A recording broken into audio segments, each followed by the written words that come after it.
ಇಂದೇ ಡೌನ್ಲೋಡ್ ಮಾಡಿ ಮತ್ತು ನಿಮ್ಮ ನೆಚ್ಚಿನ ಶೋಗಳನ್ನು ಆನಂದಿಸಿ. ರಾಧಾ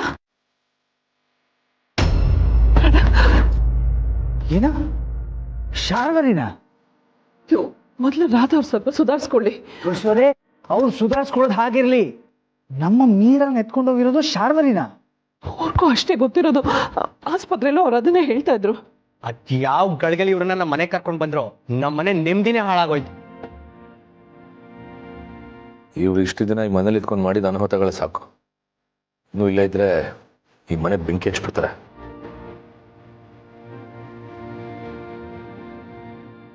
ಹಾಗೆ ನೋಡಿದ್ರೆ ಇಷ್ಟೆಲ್ಲ ಆದ್ಮೇಲೆ ಇವ್ರನ್ನ ಈ ಮನೆಗೆ ಕರ್ಕೊಂಡು ಬಂದಿರೋದೇ ತಪ್ಪು. ಅವ್ರು ಮುಂಚೆ ಎಲ್ಲಿದ್ರು ಅದೇ ಆಶ್ರಮಕ್ಕೆ ಬಿಟ್ಬಿಡಿ. ಅವ್ರಿಗೂ ಒಳ್ಳೇದು, ನಮಗೂ ಒಳ್ಳೇದು. ರಾಧಾ ಅವ್ರ ಪರಿಸ್ಥಿತಿ ನಿಮ್ಗೆ ಎಲ್ರಿಗೂ ಗೊತ್ತಿದೆ. ಅವರು ನಿಂತ ಸಮಯದಲ್ಲಿ ಆಶ್ರಮದಲ್ಲಿ ಬಿಡೋದು ಒಳ್ಳೇದಲ್ಲ. ತುಳಸಿಯವರೇ, ಹಾವಿಗೆ ಪೆಟ್ಟಾಗಿದೆ ಅಂತ ಅದನ್ನ ಮನೇಲಿ ಇಟ್ಕೊಂಡು ಆರೈಕೆ ಮಾಡಿದ್ರೆ ಅದು ಒಂದಲ್ಲ ಒಂದಿನ ನಮ್ಮನ್ನ ಕಚ್ಚುತ್ತೆ ಅನ್ನೋದನ್ನ ಮರಿಬೇಡಿ. ಮಾಧವರೇ, ಹಾಗೆಲ್ಲ ಹೇಳ್ಬೇಡಿ.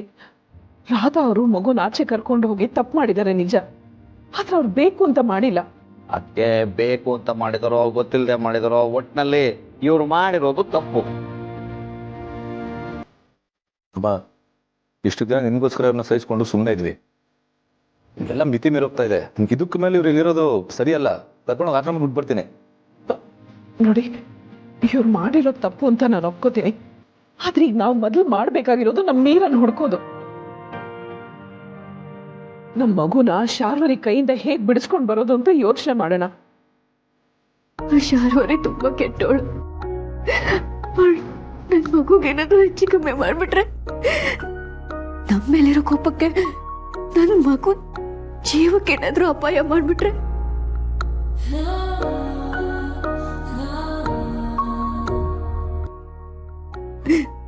ನನ್ ಮಗುಗೇನಾದ್ರೂ ಹೆಚ್ಚು ಕಮ್ಮಿ ಆದ್ರೆ ನಾನು ಉಳಿಯಲ್ಲ. ನನಗೆ ನನ್ನ ಮಗು ಬೇಕು. ಅಕ್ಕ, ನಮ್ಮ ಮೀರಾಗ ಏನೂ ಆಗಲ್ಲ. ಅವಳು ಖಂಡಿತ ಸೇಫ್ ಆಗಿ ವಾಪಸ್ ಬರ್ತಾಳೆ. ಅಲ್ಲಿವರೆಗೂ ನೀನು ಧೈರ್ಯವಾಗಿರ್ಬೇಕು. ದೀಪಿಕಾ, ಪೂರ್ಣಿನ ರೂಮಿಗೆ ಕರ್ಕೊಂಡು ಹೋಗಮ್ಮ.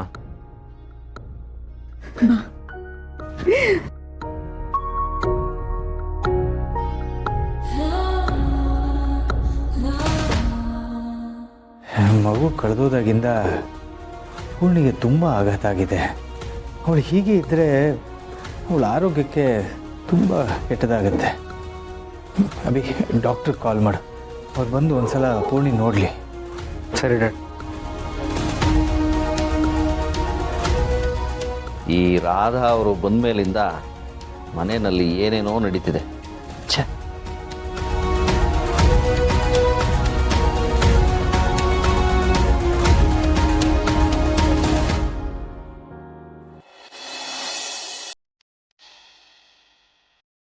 ಡಾಕ್ಟರ್, ಪೂರ್ಣಿಗೆ ಏನಾಗಿದೆ? ಆಗಾಗ ತಲೆ ಸುತ್ತ ಬೀಳ್ತಾ ಇದ್ದಾಳೆ. ಅವ್ರ ಶಾಕಿಗೆಲ್ಲ ಆಗ್ತಿದೆ ಅನ್ಸುತ್ತೆ. ಊಟ ತಿಂಡಿ ಸರಿಯಾಗಿ ಮಾಡಿಲ್ಲ ಅನ್ಸುತ್ತೆ. ತುಂಬಾ ವೀಕ್ ಆಗಿದ್ದಾರೆ. ಡಾಕ್ಟರ್, ಮನೇಲಿ ನಡೆದಿರೋ ಕೆಲವು ವಿಚಾರಗಳಿಂದ ಅವಳು ತುಂಬಾ ಗಾಬರಿ ಆಗಿದ್ದಾಳೆ. ತುಂಬಾ ಭಯ ಪಡ್ಕೊಂಡಿದ್ದಾಳೆ. ಅವ್ರಿಗೆ ಯಾವುದೇ ರೀತಿ ಶಾಕ್ ಆಗದೆ ಇರಂಗ್ ನೋಡ್ಕೊಳ್ಳಿ. ಅವ್ರ ಮುಂದೆ ದುಃಖ ಆಗೋ ಯಾವ ವಿಚಾರನೂ ಮಾತಾಡೋದಕ್ಕೆ ಹೋಗ್ಬೇಡಿ. ನಾನು ಮೆಡಿಸಿನ್ಸ್ ಬರ್ಕೊಡ್ತೀನಿ, ಅದನ್ನ ಟೈಮ್ ಟು ಟೈಮ್ ಕೊಡಿ. ಹಾಗೆ ಊಟ ತಿಂಡಿ ಚೆನ್ನಾಗಿ ಮಾಡಬೇಕು. ಏನಾದರೂ ಇದ್ರೆ ಕಾಲ್ ಮಾಡಿ, ನಾನೇನು ಬರ್ತೀನಿ.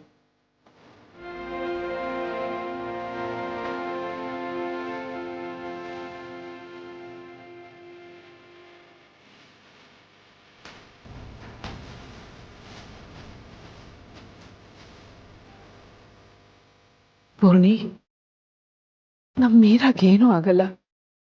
ಅವಳು ಜೋಪಾನವಾಗಿ ಮನೆಗೆ ಬರ್ತಾಳೆ. ನಿನ್ ಮಡ್ಲಲ್ಲಿ ಮಲ್ಕೋತಾಳೆ. ನಿಂಗೆ 1 ನಿಮಿಷನೂ ಪುರ್ಸತ್ ಕೊಡೋದಿಲ್ಲ. ನೀನ್ ಬೇಗ ಚೇತರಿಸ್ಕೊ. ಅವಳು ಬಂದ್ಮೇಲೆ ಅವಳನ್ನ ಎತ್ತಿ ಮುದ್ದಾಡಿ ಅವಳ ಜೊತೆ ಆಟ ಆಡೋದಕ್ಕೆ ನಿನಗೆ ಶಕ್ತಿ ಬೇಕು.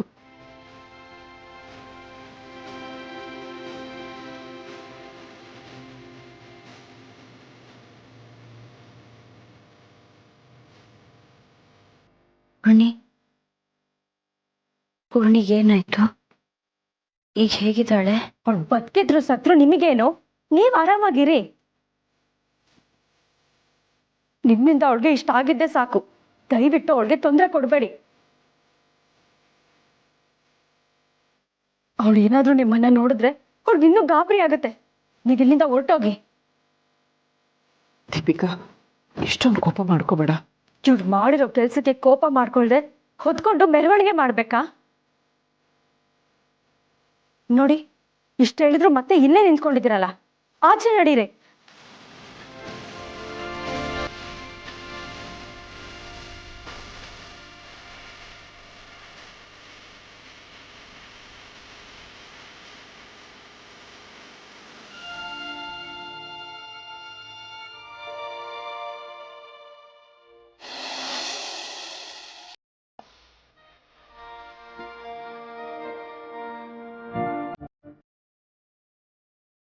ನನ್ನಿಂದ ಈ ಮನೆಗೆ ಇಷ್ಟು ದೊಡ್ಡ ಆಘಾತ ಆಗೋಯ್ತಲ್ಲ.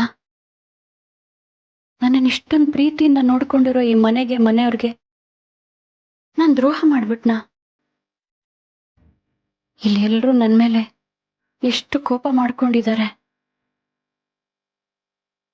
ನನಗೆ ಗೊತ್ತಿಲ್ಲದೆ ನನ್ನಿಂದ ತಪ್ಪಾಗೋಯ್ತಾ? ಅಷ್ಟಕ್ಕೂ ನಾನು ಯಾಕೆ ಆ ಮಗುನ ಯಾರಿಗೂ ಹೇಳ್ದೆ ಒಬ್ಬಳೆ ಮನೆಯಿಂದ ಆಚೆ ಕರ್ಕೊಂಡೋದೆ? ನನಗೆ ಆ ಮಗು ಮೇಲೆ ಏನ್ ಹಕ್ಕಿದೆ? ಮಗು ಅಳ್ತಾ ಇದ್ರೆ ಯಾರ ಕೈಗಾದ್ರೂ ಕೊಡ್ಬೋದಿತ್ತಲ್ವಾ? ಛೇ, ಎಂಥ ಪಾಪಿ ನಾನು.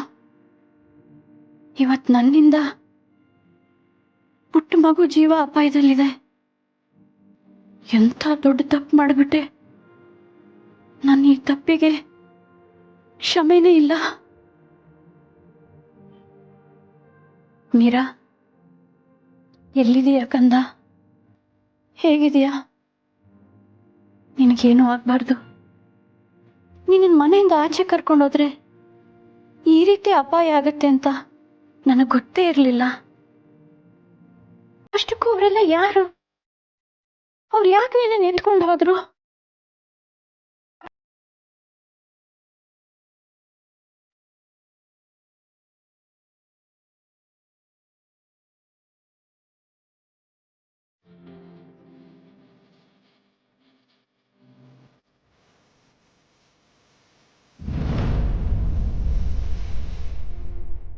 ಆ ಮಗು ನಿಂತ್ಕೊಂಡಿದ್ದು ಹೆಂಗ್ಸ್ ಯಾರು?